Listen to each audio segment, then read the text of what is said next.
Okay, हमने question number 9 already read किया हुआ है।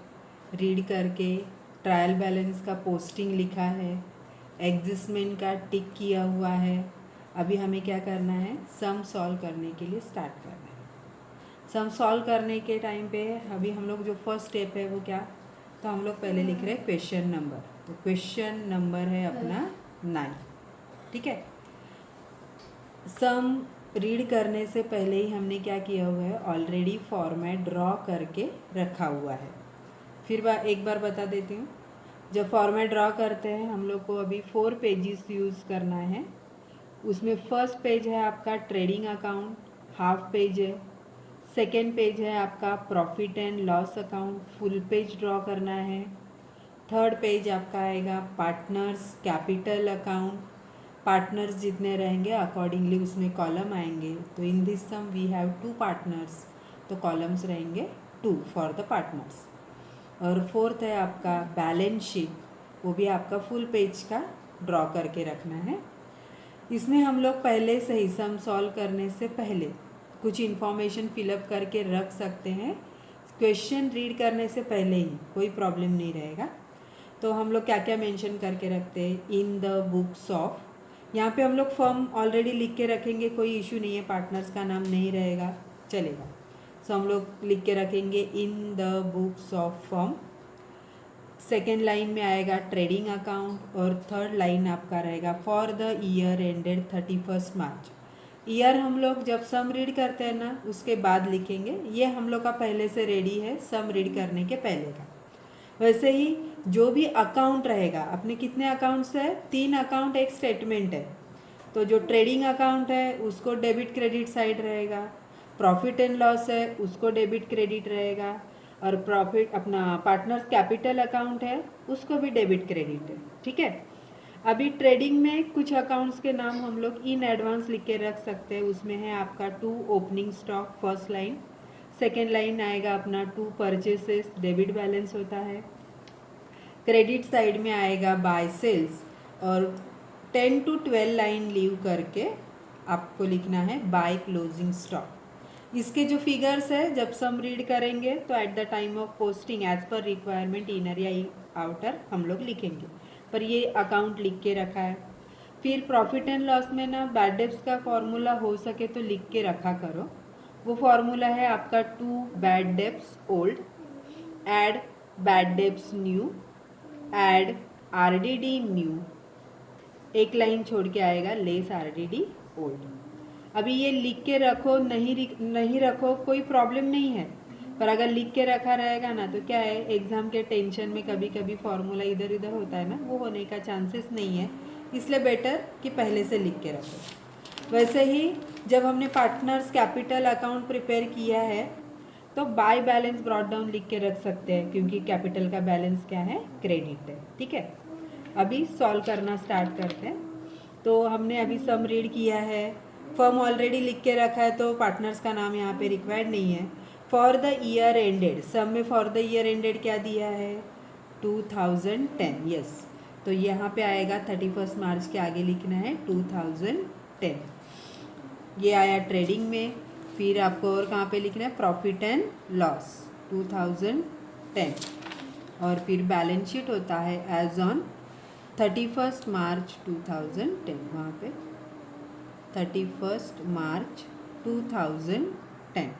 ठीक है, अभी हमें स्टार्ट कर, यहाँ पे देखो रेशियो भी दिया, तो रेशियो ना हमेशा प्रॉफिट एंड लॉस के इधर लिख के रखा करो, क्योंकि वहाँ पे हम लोग को ना प्रॉफिट शेयर करना रहता है।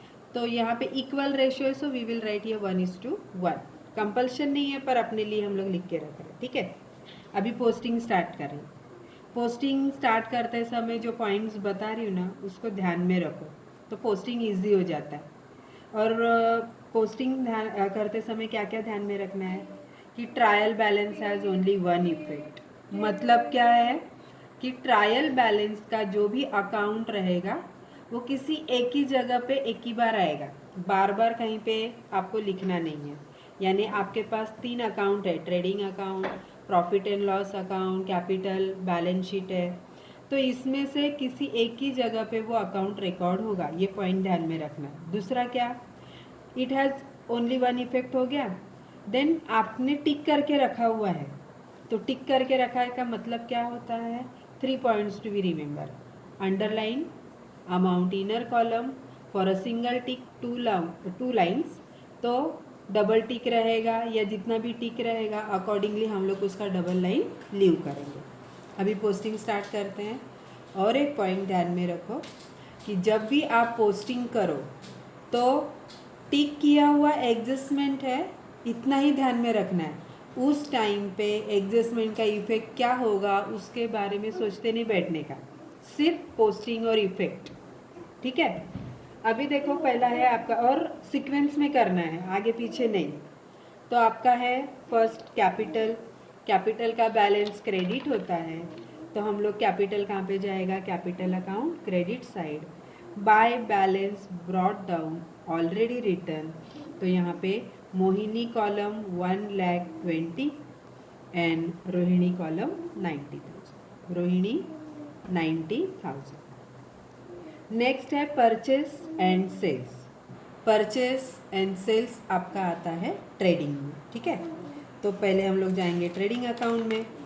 ठीक है, परचेस एंड सेल्स, अभी वहाँ पे देखो एडजस्टमेंट में आपके क्वेश्चन में परचेस आपका एडजस्टमेंट है, तो हम लोग क्या करेंगे? अंडरलाइन। ठीक है, परचेस को underline.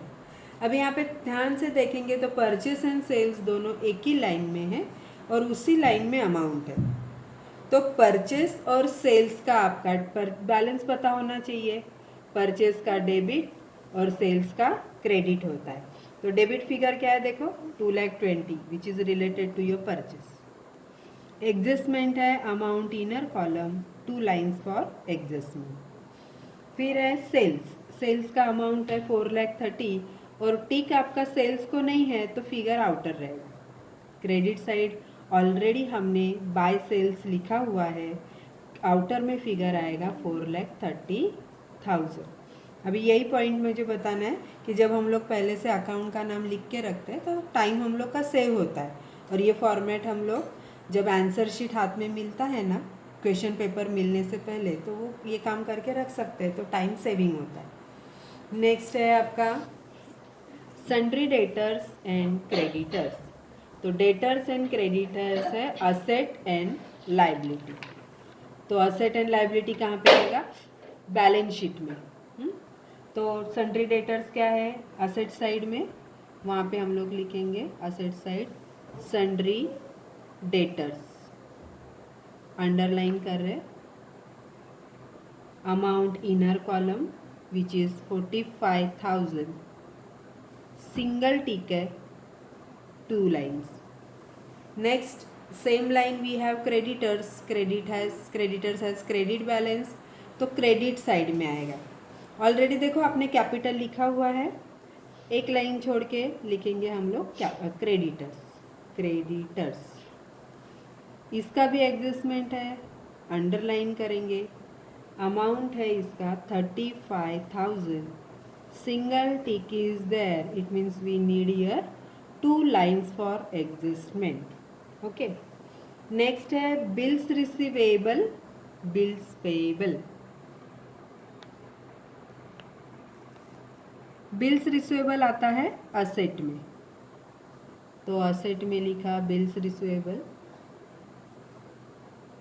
Tick is not there so figure outer 50,000। Then bills payable क्या है? Liability, bills payable, figure outer 45,000, 45,000। Then we have discount, discount भी देखो दोनों सेम लाइन में, दोनों कॉलम में आपको अमाउंट दिखाई देगा 4,000, 3,500। अभी डिस्काउंट का पोस्टिंग कहाँ पे होता है? Profit and loss. यहाँ पे करना क्या है? जो डेबिट और क्रेडिट है ना, तो डेबिट का डेबिट में जाएगा, क्रेडिट का क्रेडिट में। कहाँ पे? Profit and loss. तो हम लोग चल रहे हैं profit and loss account. Debit side में देखो हमने ऑलरेडी फॉर्मूला लिख के रखा हुआ है, उसके बाद एक लाइन लीव करके हम लोग लिखेंगे टू डिस्काउंट। to discount.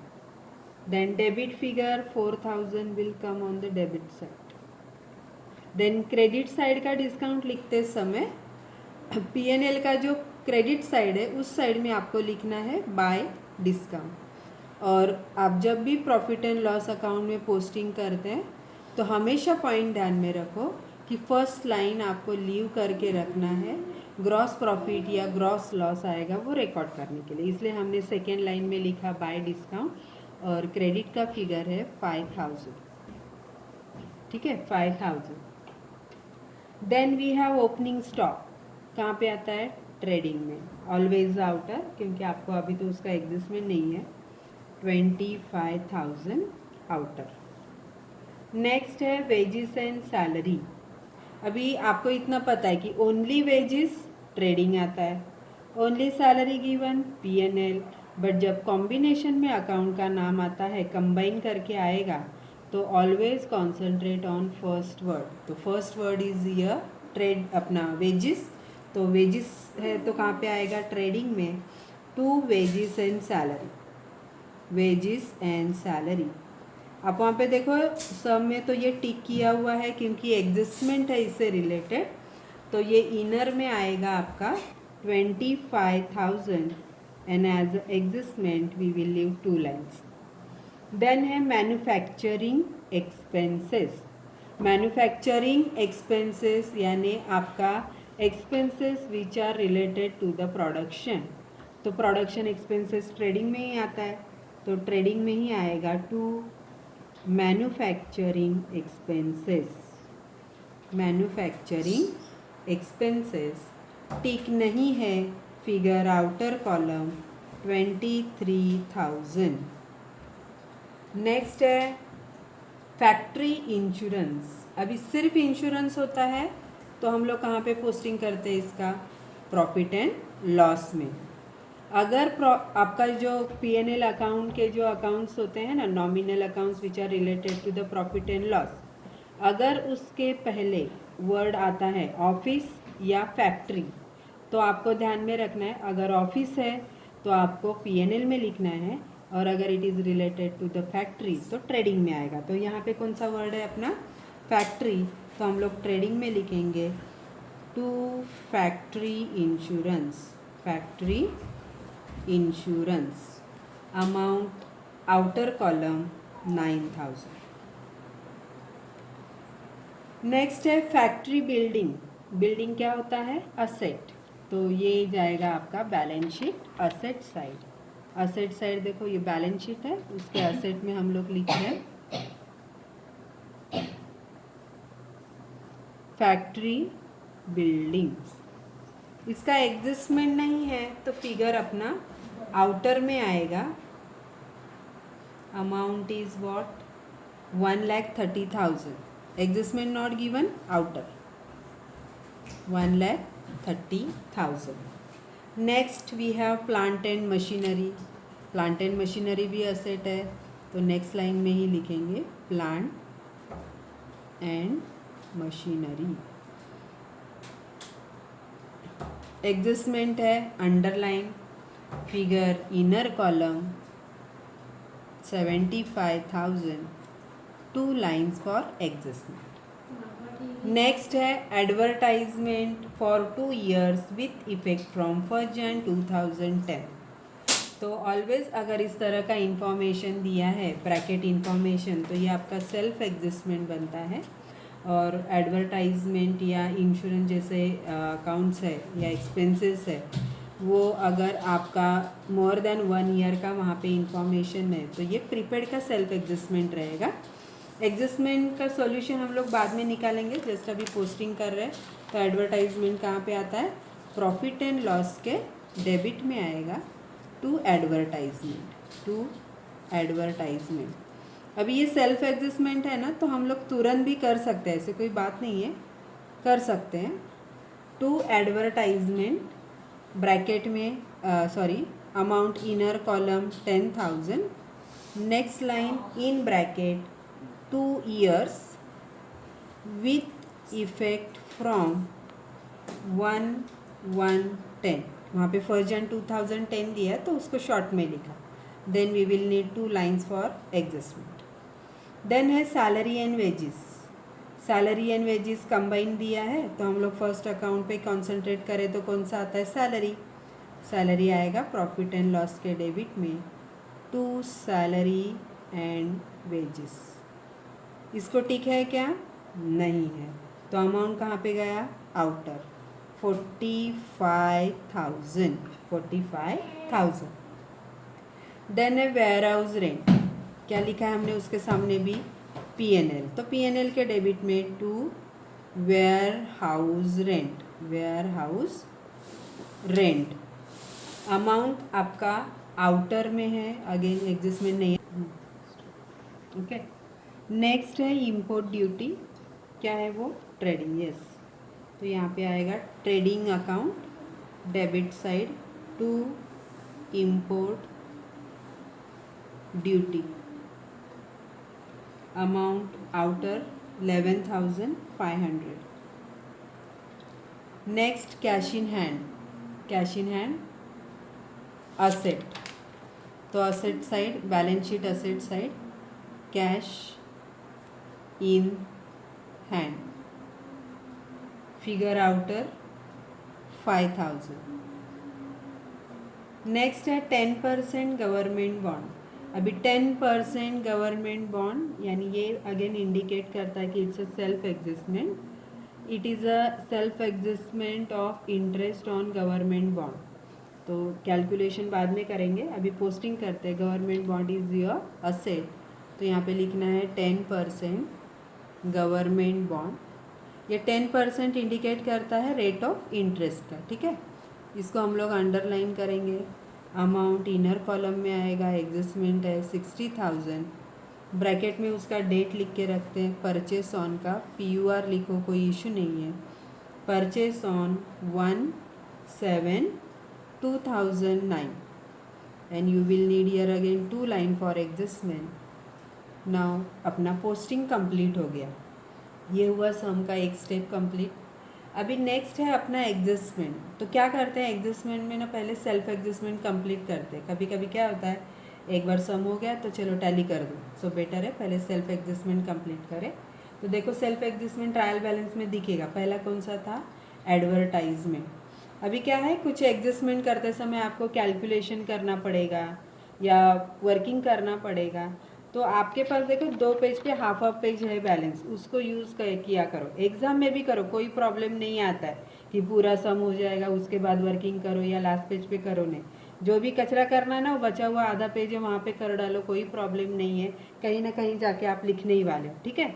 तो अभी हम लोग जो भी रिलेटेड वर्किंग है ट्रेडिंग के नीचे और कैपिटल का जो हाफ पेज है वहाँ पे कर रहे हैं।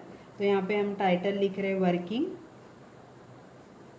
अभी वर्किंग के लिए ज़रूरत पड़ेगा एडवर्टाइजमेंट का, और इसमें हमेशा प्रीपेड मिलता है, तो यहाँ पे आप लिखेंगे प्रीपेड एडवर्टाइजमेंट, वो कैलकुलेट करना है। अभी ये हम लोग कैसे कैलकुलेट करेंगे वो देखो, यहाँ पे ब्रैकेट में 2 इन्फॉर्मेशन आपको मिल रहा है, एक 2 ईयर्स और एक विथ इफेक्ट फ्रॉम। तो पहले 2 ईयर्स ले लेते हैं। 2 ईयर्स इज इक्वल्स टू हुआ 2 इंटू मल्टीप्लाई बाय 12। एक ईयर में 12 मंथ्स होता है ना, तो कितना हुआ 24 मंथ्स का। इसका मतलब ये जो एडवर्टाइजमेंट का फिगर दिख रहा है आपको 10,000, ये 2 ईयर्स का पेड है, इट मीन्स 24 मंथ्स का पेड है। विथ इफेक्ट फ्रॉम 1 Jan 2010, यानी ये जो 2 ईयर्स आपका स्टार्ट हो रहा है ना, वो 1 Jan 2010 को स्टार्ट हुआ। आपका अकाउंट का ईयर एंड है अपने सम में 31 मार्च 2010। तो फर्स्ट स्टेप है कि आपका जो करंट ईयर है, जिस ईयर में आप अकाउंट कर रहे हैं, उसके मंथ्स कैलकुलेट करो जो इस डेट से आएंगे। तो हम लोग यहाँ पे लिखेंगे current year months, current year months, ठीक है। तो अभी ये कितने आए देखो, 11 क्या है 10 है, sorry 1110 to 31 March 10। Fingers use किया करो, क्या है ना, ऐसे करते समय तुम लोग मिस्टेक करते हो। जैन फेब मार्च 3 मंथ्स हो गया, ठीक है। तो यहाँ पे हम लोग लेंगे 3 मंथ्स, यानी करंट ईयर का अगर 3 मंथ्स है तो जितना भी डिफरेंस आएगा वो आपका है प्रीपेड। और प्रीपेड कैलकुलेट करो, ज़्यादा बेटर है, क्योंकि वो हमें पता चलता है कि क्या है 2 ही फेंक देना है, ठीक है। तो यहाँ पे निकालेंगे हम लोग प्रीपेड मंथ्स, तो प्रीपेड मंथ्स कितने हुए, 24 माइनस 3 इक्वल्स टू 21 मंथ्स, ठीक है। अब कैलकुलेशन करते हैं। प्रीपेड एडवर्टाइजमेंट, प्रीपेड एडीबीटी लिखो, कोई प्रॉब्लम नहीं, वर्किंग ही कर रहे। अभी देखो टोटल अमाउंट कितना है, 10,000। अभी ना डिवाइड और इंटू मल्टीप्लाई करना है, तो पॉइंट ना फॉर्मूले में कैसे ध्यान में रखने का, जब इस तरह का आता है ना, डिवाइडेड बाय गिवन और मल्टीप्लाइड बाय रिक्वायरमेंट। तो गिवन कितना है 24 मंथ्स का, आपको कितना चाहिए 21 मंथ्स का, तो divide by given multiply by require. So अभी कैलकुलेट करेंगे 21 और 24 3 के टेबल में आता है, बोल के देखो आ जाएगा। 3 7 ज़ा 3 8 ज़ा, 8 से डिवाइड करेंगे हम लोग 10 को, तो 8 1 ज़ा, आपको 2 बैलेंस मिला, 2 4 ज़ा 16 आता है, फिर आपको 4 मिलेगा, 8 कितना मिला बैलेंस 4 ना, तो 8 5 ज़ा 40 0, मैंने शायद ये किया, 1 मिनट, 8 1 ज़ा 8, 8 2 ज़ा 16 आएगा, 8 2 ज़ा 16, देन रिमाइंडर 4 है, सो 5 ज़ा 40 और 0 1 2 5 0, ठीक है। मल्टीप्लाई बाय 7 करना है, तो 7 से मल्टीप्लाई करेंगे तो ये 0, 7 5 ज़ा 35, 7 5 ज़ा 35, कैरी 3 आया, 7 2 ज़ा 14, 14 प्लस 3 17, कैरी 1, 7 1 ज़ा 7 प्लस 3 कितना हुआ, नहीं कुछ काय झालं, आता हे एडिट करावं लागेल, ओके। अपना आंसर कितना आया 1250 मल्टीप्लाई बाय 7 8750। ये क्या है, प्रीपेड एडवर्टाइजमेंट हुआ। प्रीपेड का क्या इफेक्ट है, लेस फ्रॉम रिलेटेड एक्सपेंस, ठीक है। तो लेस करना है, मतलब एडवर्टाइजमेंट के नेक्स्ट लाइन में लिखना है हमें लेस प्रीपेड 8750 माइनस करके फिगर आएगा 12